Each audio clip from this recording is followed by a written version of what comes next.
Babalik tayo sa mismong lugar ng nakaraan kung saan ang bawat alon at hangin ay nagdadala ng hindi malilimutang sakit. Sa kabila ng pagdurusa ni Morgan, habang iginagalang ang alaala ng kanyang akalang pumanaw na asawa, nakatayo mismo sa kanyang harapan si Rebecca. Buhay, matatag at handa nang isagawa ang kanyang huling hakbang para mabawi ang kanyang mga anak. Simulan na natin. Rebecca POV. Hindi ko alam kung anong gustong patunayan ng lalaking ito. Kanina pa siya nagdadrama tungkol sa kasalanan niya kay Rebecca, as if one long confession can erase everything he did. As if ganun lang kadaling maniwala. Coward, yes, that word fits him perfectly.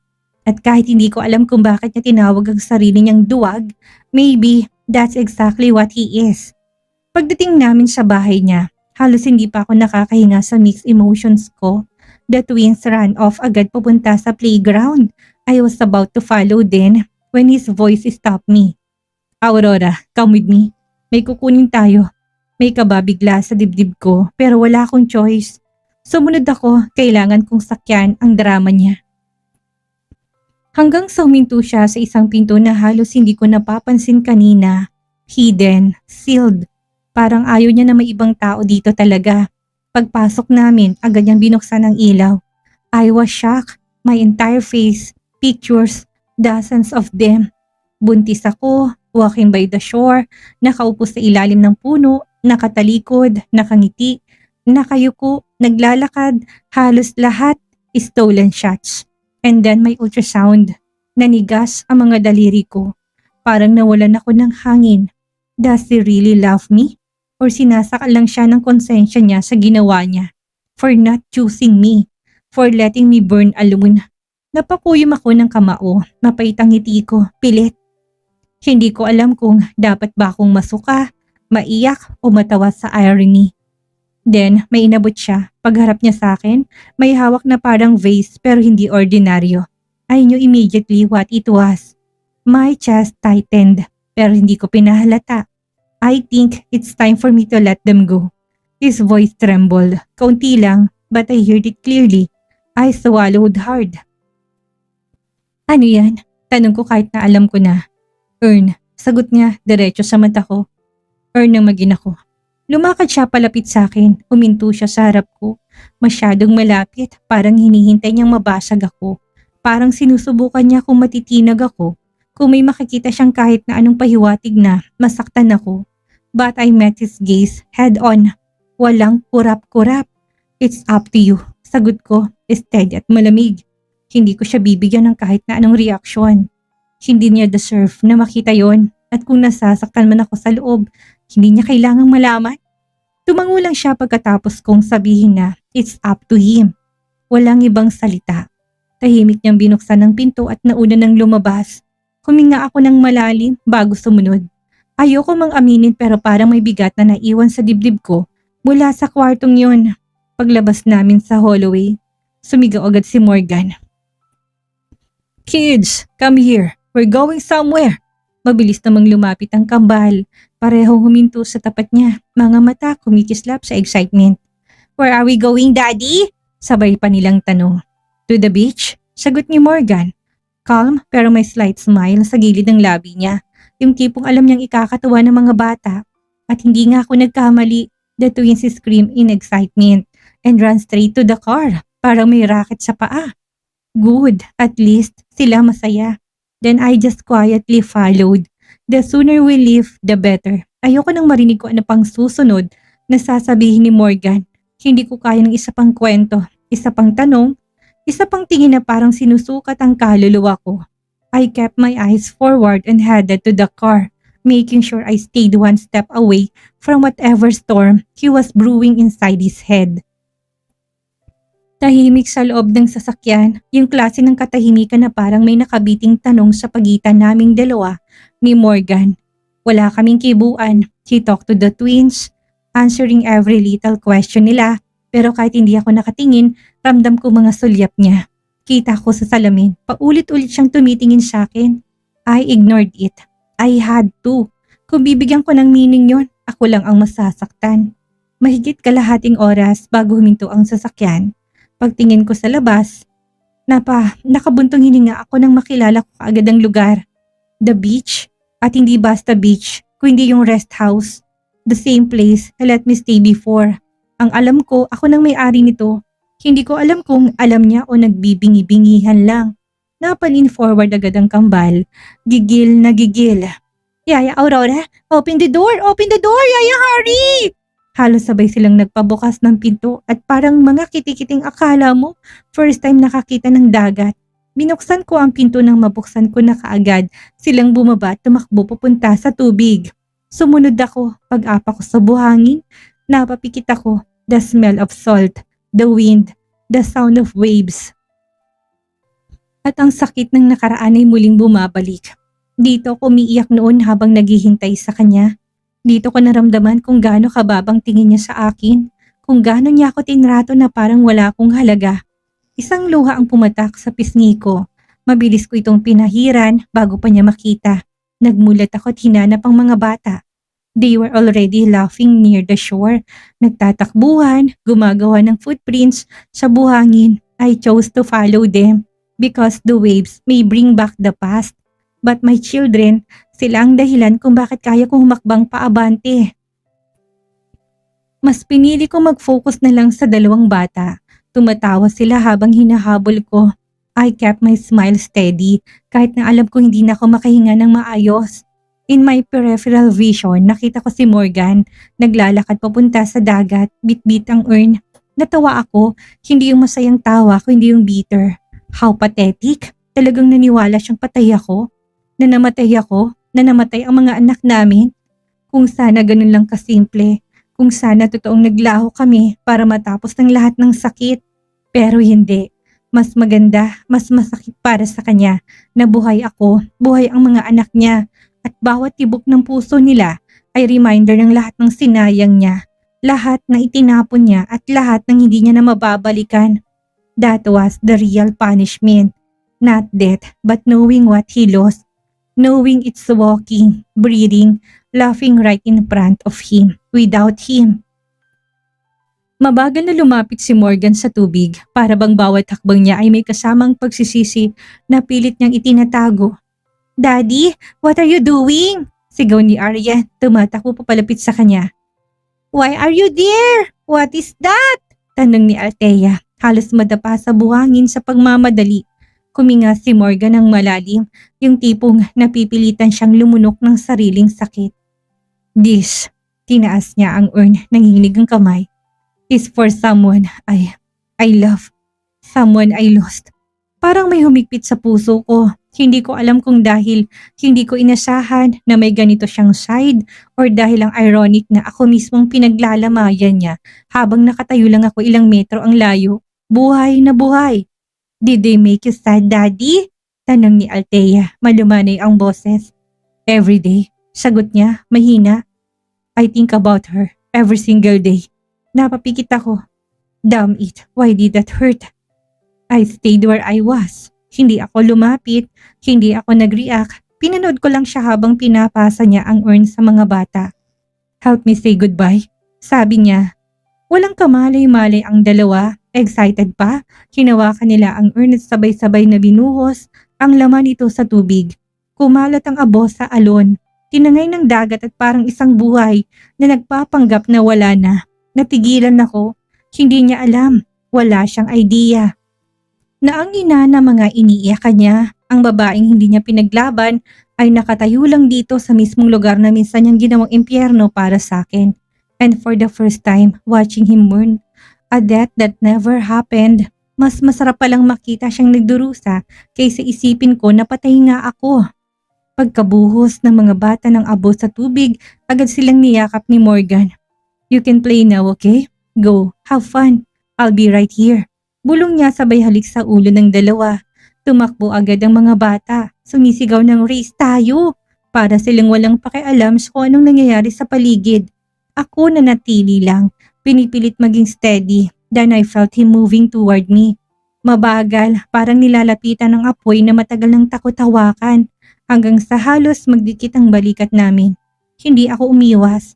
Hinayaan ko dahil wala na rin namang saysay ang pag-distance ngayon. Hindi niya kayang tapatan ng distansyang itinapon niya noon. Narinig ko yung malalim na paghinga niya. Yung tipong pinipigilan ng sarili niyang bumigay. My children. Nagsimula siya, mababa ang boses. There are my life, Aurora.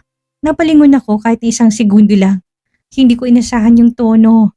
Walang drama. Hindi rin pilit. Totoo at mas nakakairita pa dahil totoo. He continued, barely above a whisper. Hindi ko na ulitin ang pagkakamali ko sa nakaraan. I can lose everything. My name, my profession, my pride. Hell, even my sanity. Bahagya siyang natawa pero walang humor. But not them, never them. They're the only thing keeping me alive. Hindi ko alam kung bakit parang may kumikirot sa dibdib ko. Hindi ko dapat maramdaman ito kung may isang bagay ako hindi ko mapapatawad ang sarili ko. Dagdag pa niya. It's letting them grow up without a mother. Napakuyom ako ng kamao. Damn him for saying that. Kung alam lang niya, bago pa ako makagala o makasagot, may dalawang lalaking biglang lumapit at mukhang security. Sir, ma'am, sabi ng isa. Medyo formal ang tono. Bawal po kayo dito. Stick order po ng owner. Wala pong pwedeng pumasok na hindi authorized. Napalingon si Morgan, halatang nabigla. What? This is my private property. Sagot niya, kunot noo, halatang hindi makapaniwala. Nagkatinginan yung dalawang lalaki. Sir, pasensya na po. Sagot ng isa at mas mahinahon. Pero nakalagay po sa records, this beach house belongs to the new owner and we were told to secure the area. Kita-kita kong pagkabigla ni Morgan, napatigil siya. What do you mean new owner? Sagot niya at halos mabasag ang boses sa pride. Sumulyap ako sa dagat, pilit iniwas ang ngiti na gustong kumawala. Finally, ako may hawak ng kontrol. Pero bakit nasasaktan ako?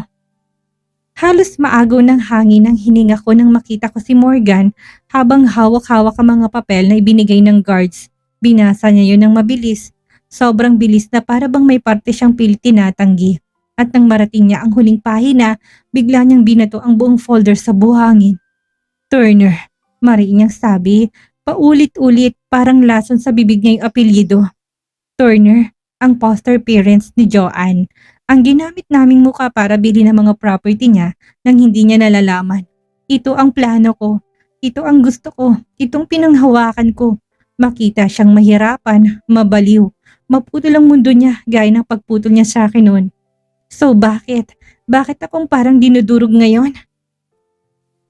Tinitigan ko siya. Yung pag-igting ng panga niya, yung pagtaas baba ng dibdib niya, yung halong galit, takot at pagkalito na hindi niya kayang itago. Hindi dapat ako maapektuhan. Hindi dapat ako nag-iisip ng kung ano-ano. Napalingon ako sa mga bata. Tumatawa, nagtatampisaw sa alon. Wala silang kaalam-alam na may mundo na namang gumuho sa tabi nila. Mas lalo lang sumikip ang dibdib ko. Tama na. Enough of this. Hindi ako dapat nanlalambot. Hindi ako dapat naaawa. Hindi pwede. I turned my back sa gulo, humakbang palayo. Kailangan ko nang tapusin to ngayong araw. Sapat ng pagiging yaya, sapat ng pagpapanggap. I have a big event coming. May plano kami ni Martin. May buhay akong dapat na ayusin. Hindi ako babagsak sa awa. Hindi ako babalik sa sakit. Kinuha kong phone ko sa bulsa. Malamig ang kamay ko pero pinilit ko maging steady. Pag-dial ko sa number ni Martin, nilapit kong phone sa tenga ko. Habang nasa kabilang banda pa rin si Morgan, nakatayo, litong-lito, tumunog ang first ring. Kasabay nun parang may humabol na kurot sa puso ko. Hindi ko pinansin. Second ring. Huminga ako ng malalim at pilit na binabalik ang talim na nawala sa akin sandali lang. Pick up Martin. Bulong ko, mahina pero puno ng determinasyon.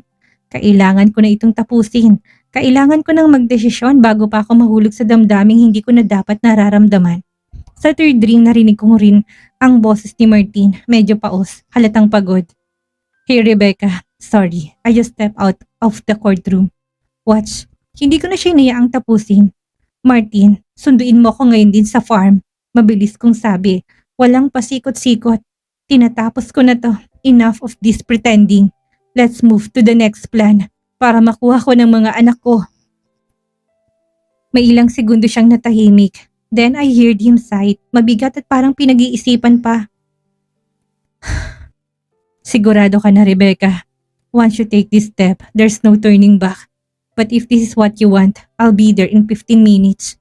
Hindi ko na sinagot yon. Pinatay ko ng tawag bago pa ako magbago ng isip. Pagkababa ko ng phone, biglang sumingit sa hangin ang boses ni Morgan. Aurora, uuwi na tayo. I froze for a second. Narinig ko sa tono niyang pagkalugmok, dismayadong putol-putol, pero higit doon, may galit, may lungkot, may pagkalunod na hindi niya maikukubli. Hindi ko siya tinignan, tinawag ko kaagad ang mga bata. Kids, let's go! Agad silang tumakbo papunta sa amin. Walang kamalay-malay, walang bigat ng mundo ng maliit nilang balikat. Sumunod kami kay Morgan. Sa bawat hakbang ko, ramdam kong bigat ng tahimik niyang paghinga. Yung balikat niyang dating laging diretsyo, ngayon ay bagsak na bagsak. Parang kalahati ng sarili niya na iwan doon sa tabing dagat. Pero ang mga kamao niya, mahigpit na nakakuyom. Parang pinipigilan ng sariling hindi sumabog. Pagdating namin sa sasakyan, mabilis na pumasok ang mga bata. Pagod, excited pa rin sa paglalaro, then sumunod ako. Pero si Morgan, nakatayo lang siya sa labas. Hindi gumagalaw, nakatingin sa rest house. Parang hindi na siya yung arroganting boss na nakilala ko noon. Hindi yung lalaking nanakit sa akin. Kung hindi yung lalaking ngayon itinanggalan ng lahat. Ng bahay, ng kontrol, ng peace. Ng buong mundong akala niyang kanya. Yung tipong kahit malayo ako, I could feel the ache rolling off him. Parang may binubunot na pwersa sa dibdib niya. Parang nilulunok niya yung katotohanang matagal niyang tinatakasan. At hindi ko alam kung bakit pero sa gitna ng plano naming wasakin siya, ako pa ang parang nakakaramdam ng kurot sa puso. Hindi dapat. Hindi pwede.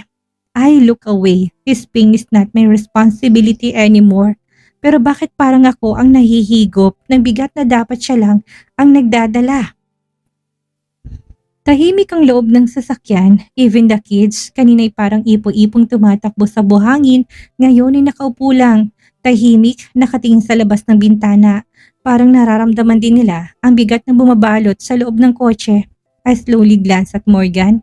Eyes on the road, jaw tight. Yung muscle sa gilid ng panga niya, nagfi-flex tuwing hinigpitan niyang labi niya. As if he's forcing himself not to break. Wala akong ibang mabasang emosyon sa muka. Pero iba yung tahimik na yon. Hindi ito yung dati niyang I don't care silence. Iba, ito yung tipo ng katahimikan na parang may hinuhugot sa dibdib niya habang nagmamaneho. Then he exhaled, a deep drag out breath. Parang sumuko yung buong katawan niya sa bigat na dinadala niya. Tumaas baba ang dibdib niya. Halos maramdaman ko sa hangin yung sakit na pilit niyang itinatago.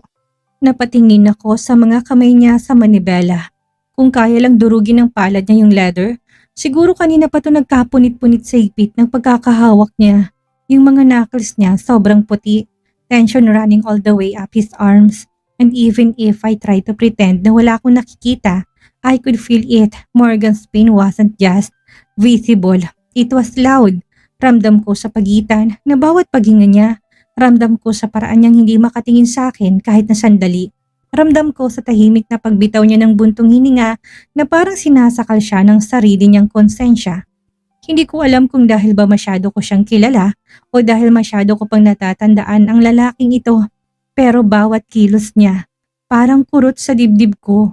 Pero habang pinagmamasdan ko siya, habang sinusubukan kong maging manhid, mas lalo ko lang nararamdaman ang bigat ng katahimikan niya. At hindi ko alam kung paano ko pa malalabanan yun. Pagkapasok pa lang namin sa farm, agad ko nakita ang black SUV sa labas ng gate na susundo sa akin. Nakatayo ang driver sa gilid, waiting, biglang sumikip ang dibdib ko. This is it. Hindi ko na inisip ang mga gamit ko sa loob ng bahay. Bahala na si Lucy. Kailangan ko lang magpaalam saglit. Short, clean, and no drama. Pagbaba namin ng sasakyan, naramdam ko kaagad ang tingin ni Morgan sa akin. Parang may tanong sa mga mata niya, parang may hinihintay na sagot na hindi niya kayang sabihin. I took a calming breath before I spoke. Aalis na ako, mahina akong sabi. May sakit ang anak ko, kailangan niya ako ngayon. Biglang natahimik sandali ang buong paligid. Agad ko nakitang nag-iba ang mukha ni Morgan. His eyes widened in disbelief, dismay, then straight up refusal. What? Bulalas niya. Aurora, no, not now. Bago pa ako makasagot, dumiretso sa akin ang dalawang bata. Yaya Aurora, no, I don't want you to go. Please, please stay with us forever. Please naman. Iyak nilang mga binti ko. Umiyak na kaagad si Althea. Ramdam ko yung luha niya sa tuhod ko. God, this hurts. Althea, baby, sabi ko habang hinahaplos ang ulo nila. I'll come back, pero kailangan ako ng anak ko ngayon, okay? May sakit siya. I really have to go. No! Naghabol hininga si Aryan. Don't leave us! I want you here! Napapikit ako. Pinilit kong ngumiti pero halatang nanginginig ang labi ko. I was breaking. And then, Aurora, boses ni Morgan. Mababa, may bahagyang galit, takot at something else na hindi ko makita ng derechahan. Bakit ngayon? Lumapit siya. Halos hindi makahinga. Then his eyes were begging me to stay. Bakit ngayon ka aalis? Kung kailan kailangan ko ng matinong kausap. Kung kailan kailangan ko ng someone who actually understands me. Ikaw pa talaga. Hindi ako nakaimik. He look wreck. Kailangan kita ngayon. Bulong niya. Sabay sabit ng kamay niya sa bewang ko bago niya kaagad binawi. Parang napaso ako. Not as. He paused. Pilit nilulunok ang kirot sa boses niya. Not as dear Yaya. As you. Mariin akong umiling dahil kung hindi, baka bumigay ako dito mismo. Morgan, hindi ako pwedeng manatili. Sabi ko, pilit pinatatatag ang boses ko kahit naramdam kong nauupos ako. May anak ako na may sakit. He needs me more. I have to go. Napayuko siya, dalawang kamay sa bewang at parang pagpipigil ng sigaw. Aurora, please.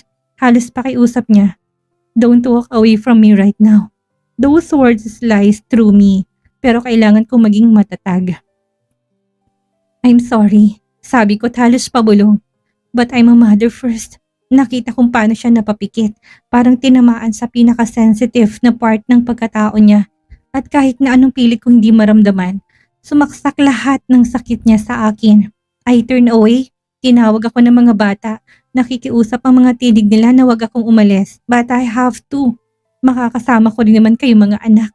Kahit na ang sakit-sakit sa loob ko, kailangan kong tiisin. And as I walk toward the SUV, ramdam kong tingin ni Morgan sa likod ko. Hindi galit, walang pagdududa, pero isang lalaking nawawala ng huling bagay na kaya pa niyang panghawakan. Binilisan ko pang hakbang ko bago pa bumigay ang mga tuhod ko dahil sa mga iyak ng mga anak ko. Hintay lang mga anak ko. Ipinakita sa atin ng kabanatang ito na kahit gaano katindi ang pagdurusa ng nakaraan, ang pagmamahal ng isang ina sa kanyang mga anak ang siyang magbibigay ng lakas para patuloy na lumaban at lumakad paabante.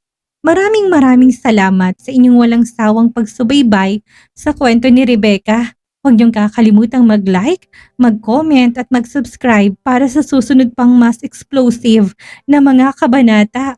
Hanggang sa muli nating kwentuhan, mag-ingat po tayong lahat at maraming salamat.